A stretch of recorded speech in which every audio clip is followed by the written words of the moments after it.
But again, we can already hear some gunshots, happening. Weibo Gaming on the screen right now versus JD. So this is a bit of a civil war happening right now. And just a little bit party to get things going here. Well, it's going to be a little bit back and forth. Not really finding the mark just yet, but out in the open, Yang secures knock, as that's going to be Dreamy out for the count for now. All right, here we go. They've got JD, of course. They have the upper hand advantage up against Weibo. And again, CDD found an opportunity to take a point there.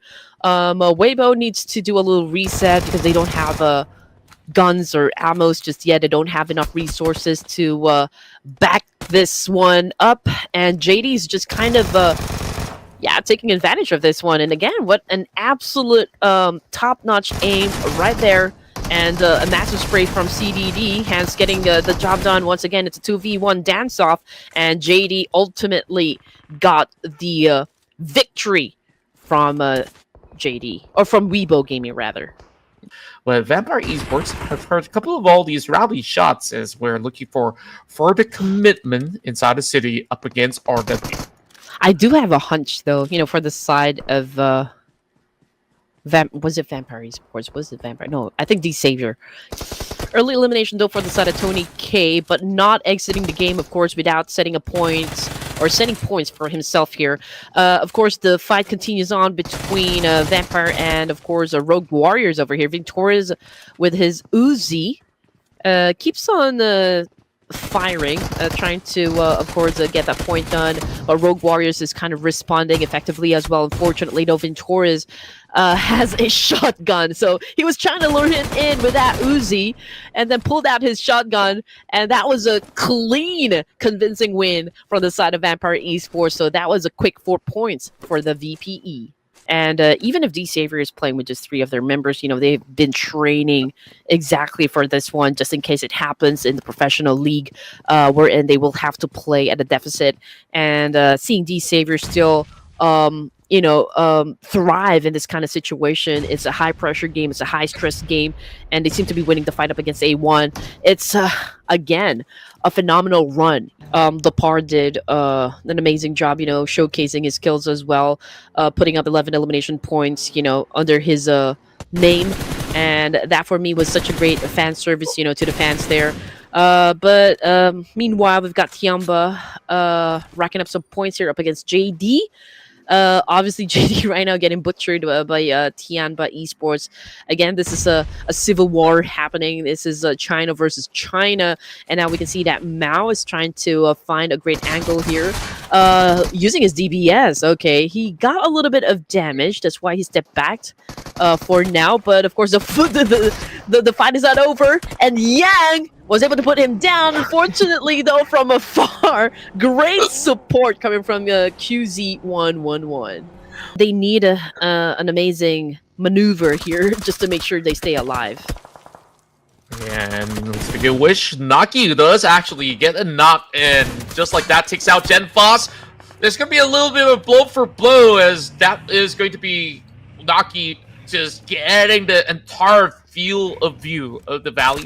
RQ now back's exposed over on the blue zone, so could be very tempting, for the side of Venice Red Forts. Champion Esports, on the other hand, we've got Kino flexing his 1 elimination point, and now we're back to IQQ here. 4 thrives. He went in for the jump shot. Ooh, did not work out well for him, so that was a great save there coming from RQ. But here comes T24 now with a DBS. Kind of hesitated a bit, which paved the way for RQ to recuperate the situation. But T24 now cooking up a nade here. He couldn't get close, and he got shot from afar. And RQ might win this match. They're definitely looking to close it all out. Meanwhile, BTR holds out the Lion's shot. Boy, just looking to just deplete the rest of these members of the Saber, but just like that, it came down to a closure. 6 points in, the Saber definitely has entertained everybody out there today.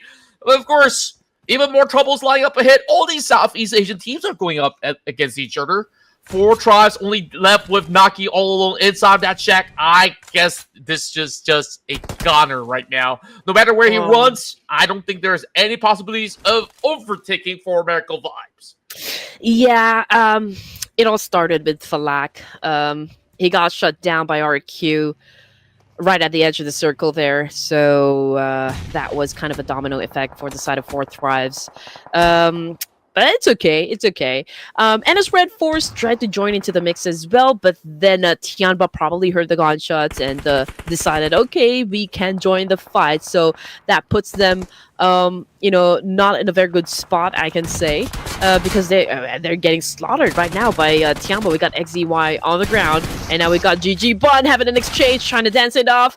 But it's a good thing Nongshim Red Force might be able to turn the tables here up against Tianba, because we're looking at QZ 1-1 as their last remaining player. But from that exchange, they suffered a casualty as well. I mean, XZY is not part of the game anymore. Yeah, pretty much ripped apart. So Boom! be really careful, and that big grenade coming out of Balja as well as Guido will be able to see Sky go on his knees. But Bora, they're just gonna fully commit over on the corner. Speaking of which, this is where surprise comes right through. It's actually Supreme, actually, that will be running right around these corners as he finds a little bit of exchange. C1 still having Balja here to hold the fort. It's down to the blue zone. She's on the outskirts. He's got to make the run in. And just like that, Balja survives, but he's the next one to fall. Oh, man. Oh, that was beautiful to watch. Not gonna lie, I mean, it was a great exchange nonetheless. Where we'll see a lot of all these teams vying for certain dips as well as any form of a dome that they could actually work with. Speaking of which, Swavel now being revealed for Miracle Vibes are looking to close up against this singular target, and it's Swavel, but it's somehow stolen away by Oso. Where exactly does he even see these movements? Absolutely ridiculous work rate from that D plus Kia member. That's right, and this is definitely a tall task out there, but Candace could try to crack this case open by cracking a couple of grenades, but of course, barely anything hitting at all. Plenty of region for Thundertalk to slowly work it out. Smart that Ken is actually playing by the ledges because he does anticipate any form of exchange of grenades, so he could just keep himself very well covered for now. The rest of BTR have finally arrived to see it, and Ken finds that opening pick and now charging right through, secures it.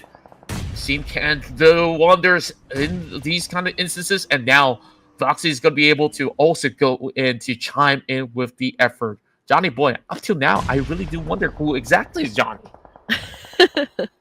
Well, I mean, this is an essential move, for the side of BTR. I mean, it's understandable why they want to take over this compound, but oh man, Jay with an on-point nade, hitting two birds with one stone. That meant the demise of BTR. Okay, great effort though. It's just that Thunder Talk Gaming was able to get into the right position and was able to set those traps effectively, and BTR just took a bite of it, which brings us down to just 5 teams, right? Your head's definitely gonna be popped. So both of the teams understand the situation, so I feel like both of them are going for a reposition here. For Miracle Vibes is kind of like maybe stepping back a bit, but NS Red Force, are they going to Thunder Talk Gaming? Oh man, okay, so this is going to be a bloody compound here. Oh! Speaking of which, another grenade coming from King this time around. Thunder Talk leaves them no room to actually breathe. So far, it's all down to what Teasy can do. He cannot go in for a save, and for Miracle Vibes also picking them off. For MB, they want to close this off in style. If they secure the chicken dinner right here, it's all over and done. As a matter of fact, it might just already be done and dusted from here on. Thunder Talk knows how to defend this very compound. They all know from which directions their enemies will be coming from. They know from which part of that compound is, they are most vulnerable at. So they're able to kind of push the enemies away and was able to get the job done time and again. They have the best chance really to get the chicken dinner here, just to go up against the algorithm that we see on the screen. I mean, it says there's D plus Kia is going to be winning the fight, but I don't think so. But for NV, oh man, getting obliterated just like that. Oh man, that was a great show from the side of 4MV, killing the remaining players of Vampire Esports. Well, that is a big question. They have gone through quite a number of battles already, so again, the integrity of their vest and their armors is not good for now. But here comes the aggressive attack coming from the Koreans. It's Fabian and Chips over again, but Fabian took a nade again by Jay, but Jay was able to take down, or took down by Chips of D plus Kia. It's a great back and forth situation that is happening. Quite a moment here. Chips is well, he's burning right now, and he just survives it by his skin of his teeth. Just like that, D plus Kia keeps their hopes and dreams alive. For Mako Vibes, they see this as the perfect opportunity to close up the fight, and the bells will ring here by the corners of the church. But for Mako Vibes, can they finish this hurdle by celebrating not only as the champions, but with a big chicken dinner to close off our NOC? Whew, oh man, this is like the cherry on top, you know, for the side of 4MV if they do win the chicken dinner for the last round. I mean, Thunder Talk Gaming was holding on to a great position just a while ago, but D plus Kia made all the difference. I mean, it was an effective crash and was able to eliminate 2 players from the Thunder Talk, which puts them at a great disadvantage. From first, now they are on the last of the list here. For MV, they have the number advantage, but D plus Kia, man, they are on full aggro right now. Yeah, that nade is slowly starting to chip over onto Zing. As the rest of 4Mako Vibes, they're just gonna wait for these guys to still score inside the church, seeing how much more damage can he do all by himself is gonna be the big question here. Well, also does hear some of all these footsteps. They will try to track him as he will find himself into the direct center on the opposite side of the compound. DK, they're just gonna look to push outwards, and they're hoping to cover the tracks with a couple of these smokes, but they're not moving out just yet. I'm not too sure whether or not will 4Mako Vibes just continue to wait, or they will they start to lose their patience, because we're looking at Rufus slowly creeping in. Yep, Shing, I don't know what you're gonna do in this situation, man. But it's hard being the last surviving member.